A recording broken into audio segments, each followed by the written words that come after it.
I haven't seen many of these this year. My little bumblebees. He's working here on these garlic chive flowers. Last year, I had them by the hundreds. This year, I've only seen a few. It's been years since I've seen a honeybee.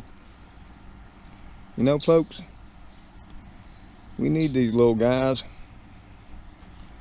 to pollinate the flowers of our food. My fear is one day they'll all be gone. Not gonna be long after that. We'll follow them. So we all need to make an effort to do whatever we can to help them. Whatever you do, don't kill the bumblebees. And if you want, you can build them a habitat too. I may do a video on that for y'all. But if I do, I'll let you know. I just thought since I was out walking in the gardens and he was out here working, I'd put him on video for you. He's busy getting it. I'm so thankful.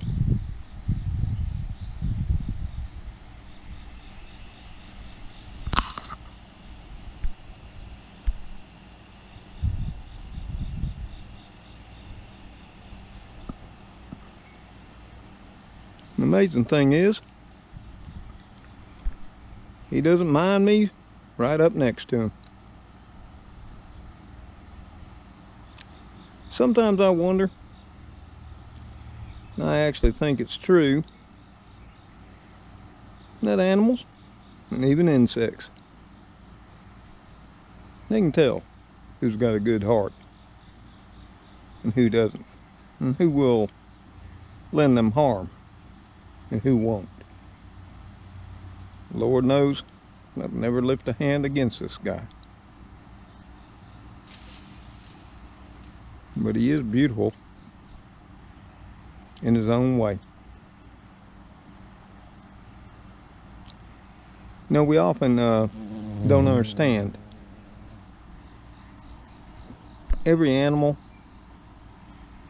every insect has a purpose in the whole cycle of nature.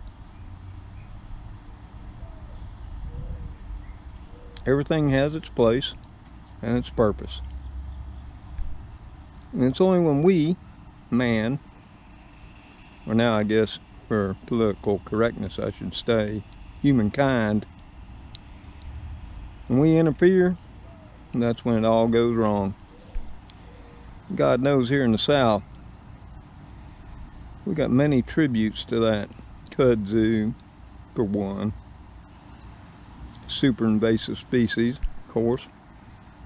Man had every good intention when he brought it over here for erosion control, but it is slowly taking over the South, killing trees and by the millions. And then we got Chinese privet, which is brought over here to make ornamental hedges, but here in the South it grows rampant, and it too kills out large swaths of our native forest. But don't stop there. We got the Chinese tallow tree. We call it a popcorn tree here. It's brought over as an ornamental too, and it's super invasive as well.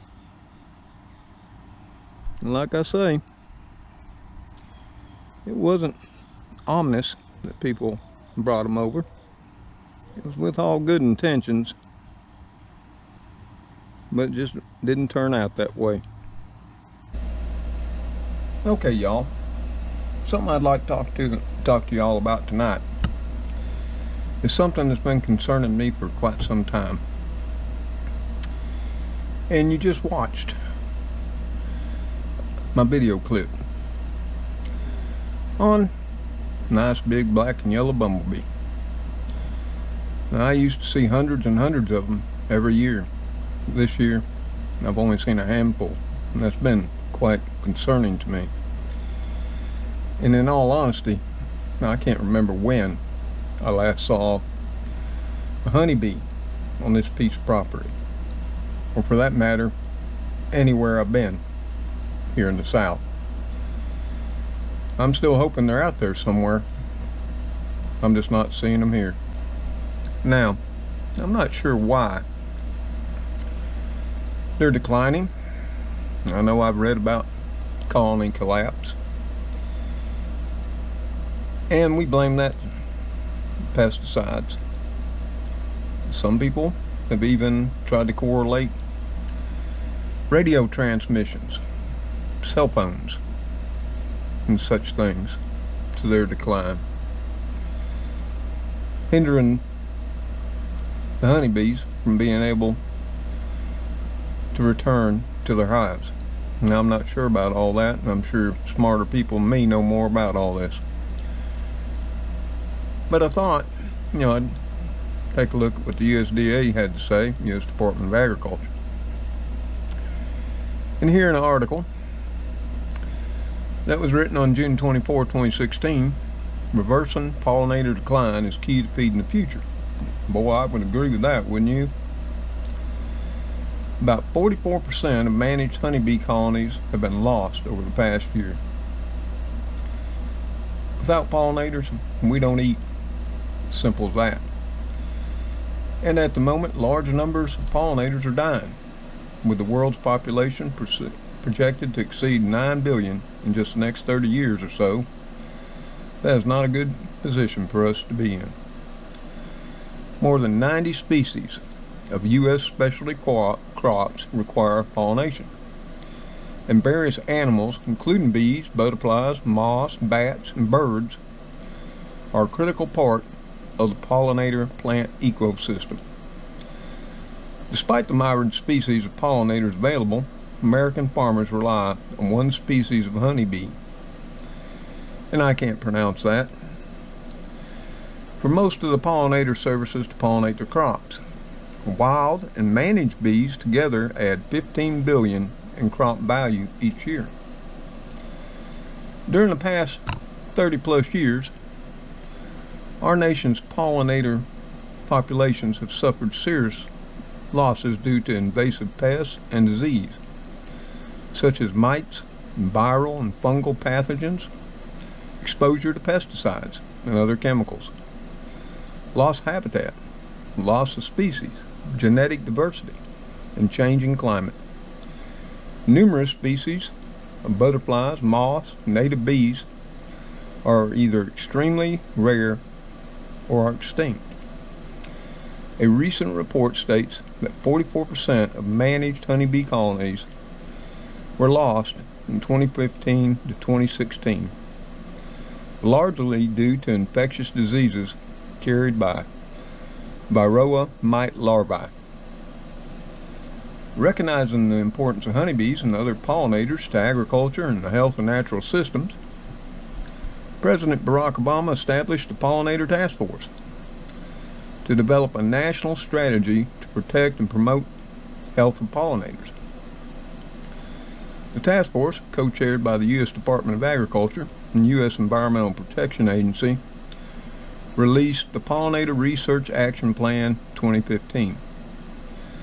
This comprehensive plan guides the federal agenda, including research to restore and increase pollinator habitat and populations. The National Institute of Food and Agriculture is making major investments to protect and promote pollinator health and protect U.S. agriculture. Between 2008 and 2014, NIFA invested approximately $40 million in competitive and capacity grants devoted to research, extension, and educational programs on bee health. Just this past month of May, NIFA announced a new standalone $6 million funding opportunity through the Agriculture and Food Research Initiative's Food Security Challenge Area to address some of the priorities of the Pollinator Research Action Plan, In fiscal year 2017, NIFA plans to dedicate $10 million in funding for pollinator health research. The following are few recent accomplishments resulting from NIFA funding provided to the university, government, and private partners. Number 1, the Be Informed Partnership, BIP, an extension-led consortium of bee researchers, extension specialists, is working closely with beekeepers and queen breeders to demonstrate monitoring techniques for disease and mite management. The partnership is also working with queen breeders to use regionally appropriate practices for selected mite and disease-resistant traits. Recent findings show that beekeepers who follow BIP guidelines to manage Varroa mites have a 20.4% annual colony loss rate, which is a remarkable improvement. Remember, it was 44.3%. So, let's cut it more than half. Washington State University researchers successfully recovered germplasm from a unique honeybee strain from Kazakhstan to enhance the high-quality genetic traits in honeybee stock. The WSU Honeybee Germplasm Repository will use cryopreservation deep freeze methods for long-term storage of bees to be used for breeding improved honeybee strains and for distribution to major honeybee queen producers in the United States. Now this right here bothers me in a way, because it seems like every time man gets involved with nature and tries to manipulate it or enhance it, it all goes wrong. One comes to mind, and you know, that's the African honeybee. It isn't that much of a honey producer, but it's highly aggressive, and we now have that here in the South. And we thought by bringing them over, that would help improve our strain of bees. Not so much. Number 3, American foul brood is a prevalent and serious bacterial disease that affects honeybees. University of Nevada, Las Vegas researchers use NIFA funding to identify a virus that attacks AFB. Experimental trials to treat AFB infections have significantly reduced AFB levels, increased overall honeybee colony health. NIFA awarded $9 million to a team led by Michigan State University to study the performance, economics, and farmer perceptions of different pollination strategies. Most recently, investigators provided the first ever quantitative assessment of the status and trends of wild bees in the United States. Estimates showed that wild bees declined 23% across the United States between 2008 and 2013. Well, that may be true, but it's been so long since I've seen a wild honeybee, I can't even remember when. So I'm thinking pretty much here in the South, that figure's got to be 90% or better. The decline appears to be a result of conversion of natural habitats to row crops such as corn, soybeans in the Midwest. Now, that's not the case here in Alabama. For the most part, agriculture here in the state of Alabama is in huge decline. I mean, other than cotton, some peanuts, some field corn. I mean, all the areas around me, none of that but some cotton exists anymore. Most of what we have around here now is grass and forest.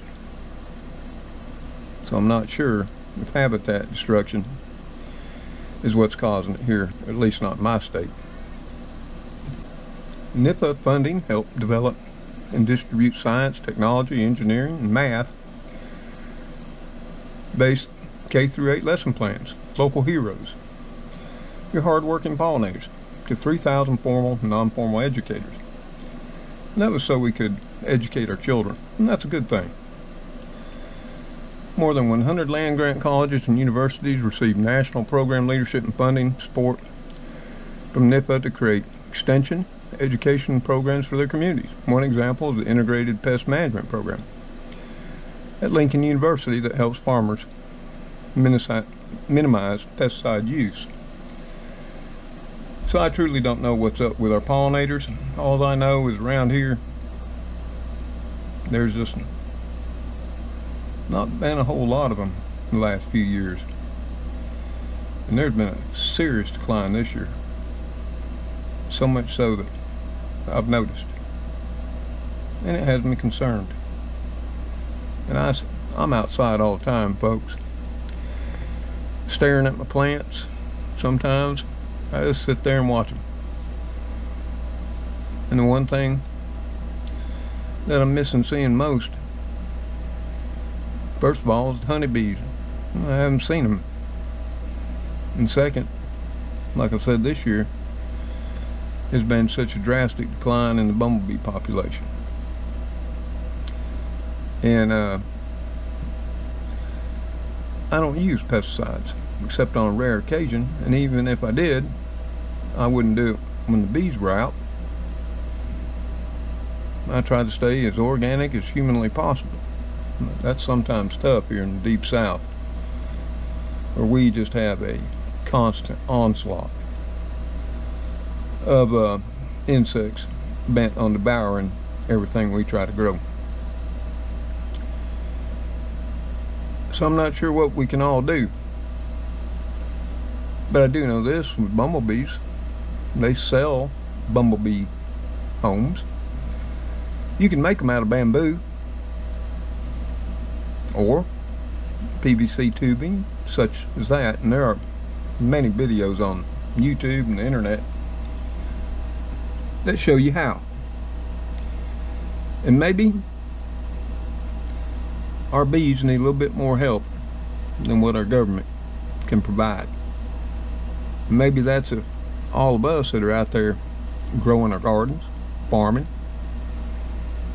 raising fruits, vegetables, have orchards, if we all do something to help them survive. You need to think about this, folks. We're one insect extinction away from mass famine and starvation. If for whatever reason our pollinators vanish, the bumblebees, the honeybees, well, the honeybees are already threatened. As this report said, 44% decline 2015 to 2016. I'm not sure what 2018 figures are. I'm hoping they're better. Now, we don't report on other pollinators, but I don't see as many moths or butterflies as I used to see either. I've noticed that, especially the last 2 years since I've retired. Even when I sit out at night, I have a large street light out in my front corner of my yard, and it's normally got thousands of bugs flying around it at night, and that's just not been the case here of late, and that's concerning as well. So anyway, folks, I just thought I'd share all of this with you. And in ending, I'll turn it back over to Mr. Bumblebee.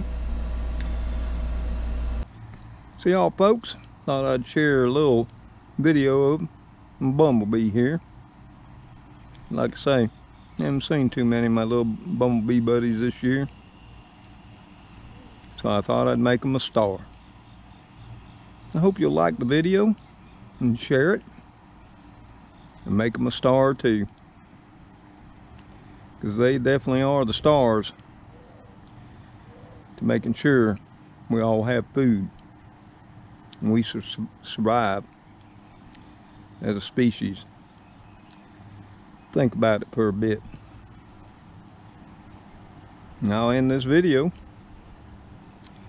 with. Hope y'all are safe out there.